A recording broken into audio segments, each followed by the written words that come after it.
இந்த மாதிரி நிறைய பேரு பெர்ஃப்யூமை செடியில அடிச்சா இந்த செடியே அழுகி போயிடும் சொல்லியிருக்காங்க. இப்போ லைவாவே நம்ம எக்ஸ்பெரிமெண்ட் பண்ணி பார்க்கலாம்.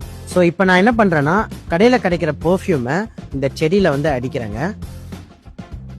இப்போ ஒரு 24 hours வெயிட் பண்ணிட்டு இது எப்படி இருக்குன்றத பார்க்கலாம். 24 hours later. 24 மணி நேரம் ஆயிடுச்சுங்க. இப்ப பாத்தீங்களா அதே செடியோட நிலைமை எவ்வளவு வாடி இருக்கு, செடியெல்லாம் எப்படி கருப்பா இருக்கு பாருங்க.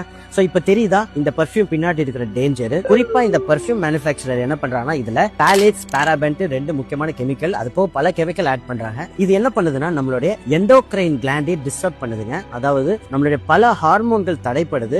டயபிட்டிஸ் இருக்கவங்க, தைராய்டு இருக்கவங்களுக்கு இது அதிகப்படுத்துது. அதே மாதிரி லேடிஸ் வந்து பிரஸ்ட் கேன்சரும் அண்ட் மேலுக்கு வந்து பாத்தீங்கன்னா டெஸ்டோஸ்டிரான் லெவலும் பாதிப்படைகிறதுக்கு இது ஒன் ஆஃப் தி காரணமா அமையுதுங்க. சோ இதுக்கப்புறம் இந்த மாதிரியான கடையில கிடைக்கிற விளம்பரத்தை நம்பி வாங்குற இந்த பெர்ஃப்யூமை யூஸ் பண்றத தவிர்த்துருங்க. சோ இந்த வீடியோ நிறைய பேருக்கு யூஸ்ஃபுல்லா இருக்குங்க. சோ தயவு செஞ்சு இது உங்க ஃப்ரெண்ட்ஸ் அண்ட் ஃபேமிலி முடிஞ்ச அளவுக்கு நிறைய பேருக்கு இந்த வீடியோ ஷேர் பண்ணி ஒரு அவேர்னஸ் கிரியேட் பண்ணுங்க.